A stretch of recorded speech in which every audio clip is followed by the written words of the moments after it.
guys, welcome back to my channel. So today I'll be talking about my law school journey. This is going to be a series of videos. Actually I have them written down, so I'll read them to you guys just so you guys kind of know what's going to happen. So I decided to do like a law school journey series just because I am in the law school journey process, and there's actually not that many videos about the law school journey for African Americans. I feel like the experience is a little bit different, and because you know there's not that many black lawyers in the lawyer force. It's like, and then for women it's like 2%, so like we're not really there. And yes, like I love like talking with Tamaya, I love her. Maya Mavens, love her. And there's like a lot of like big YouTubers that do law school stuff, but they're done, they've graduated. So it's kind of hard. Like I'm lazy. I'm not about to scroll through all your videos to try to find. I'm not doing that. I'm lazy. So yeah, this is just like my journey and my experience. I've noticed that a lot of people actually don't have the same experience that I've had, or if they do, they don't talk about it. So this is that.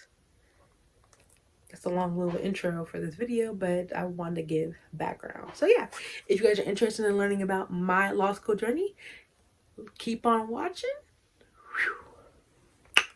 Okay, so this first video, as you guys can tell by the title, is about how I study for the LSAT. Now, let me tell you. First of all, let me get this so I can show you guys exactly what I used. So, let's do a little story time. So, I decided I wanted to be a lawyer a long time ago, but decided not to do that and did culinary arts, as you guys know. And then I switched to sociology, as you guys know. Got my BA in that. My last semester of college, I was like, I'm going to go to law school. Point blank period. So, mind you, applications have been open since October or November for law school. They've been open since November, or August, depending on August, November, September, well, probably the months go. But August, September, October have been like the months that the applications have been open. So I didn't decide I wanted to actually go to law school that next fall until I want to say November. Yeah, I wanted to do it in November. So the next test was December 15th. Yeah. Yeah, that was the next. No. I thought I wanted to go in September. Yeah, I decided I wanted to go in September. So I signed up for the November LSAT. They gave me a month and a half to study, because it was almost towards like the end of November. And I just kind of tied it towards like the middle of September, basically. So yeah, it gave me like a little bit beginning of September, end of August, something like that. Anyways, it gave me not that long to study. So when you register on the LSAT website, let me get it so I can show you guys. So that's like the law school admissions council website. It looks like this, for those of you guys that don't know what it looks like. So I went there, found it, registered for it and everything. It was like, boom, do my test in November. What can I do? So they actually offer, oh shit, I'll scroll back up. They actually offered the Khan Academy LSAT Prep.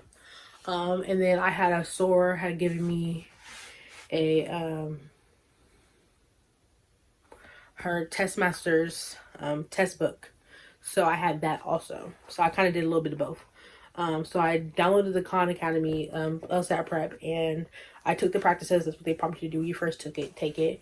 My first practice test was I'm embarrassed to say this, was like a 90. I mean, like I was super high in my reading comprehension, but everything else was trash. I'm not good with mind games. I've never been good with mind games. They confuse me. Okay, so cool. They were like, yeah, you have a lot of studying to do. The test is when. Good luck. And my goal was to get a 180. Just real high, you know, whatever. So, okay, so I studied for a little bit. Then I took the test again. I got a 115. That's still not good to get in law school. Okay, cool.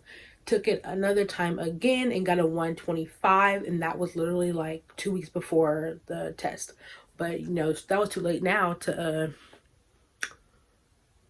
cancel it, because you know I was gonna just take it, see what I got, and if I need to retake it again, I'll retake it again. That's not a problem, because I rather take it, have the experience of being actually in the testing setting than sitting at my house on my bed taking this test. Like, you know what I mean? So in between, before that test, I had been taking like just taking little quizzes, and I had been reading the test master's book and kind of just figuring it out. So then guess what happened? The fires in California happened, so my test was canceled the day up. Like, I woke up hella early, was getting ready to get my stuff together, had my snacks in my bag, and was about to leave, and I got to eat something. Said, Audri, check your email. Check my email. The test is canceled. Okay, cool. So I was gonna take the December test, but something happened. I can't remember what happened, but it was like I couldn't take the December test. Like, I had a conflict of interest, and I just couldn't take it. So I ended up taking the December test, and ended up taking the. I had to call them. Was like, hey, you know, I know my retest date is in December, but something came up. Is there another test I can take so I can do it? They're like, yeah, you can take the January test date, which just happened to be on my mom's birthday. So first I was like, Mom, is it okay if I take this test on your birthday? She was like, yeah, that's fine. I was like, cool.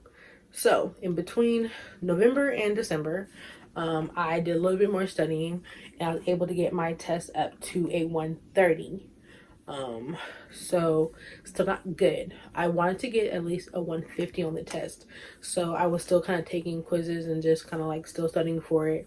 And then, you know, when the break happened, I just stopped.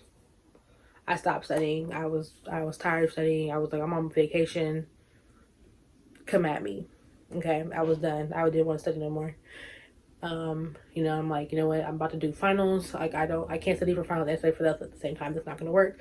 So I just stopped studying for the LSAT and was like, I get what I get. Like, you know what, if it was meant for me to go to law school, God will make a way for me to go to law school. Okay, so here comes, so that's what I did for studying for the LSAT.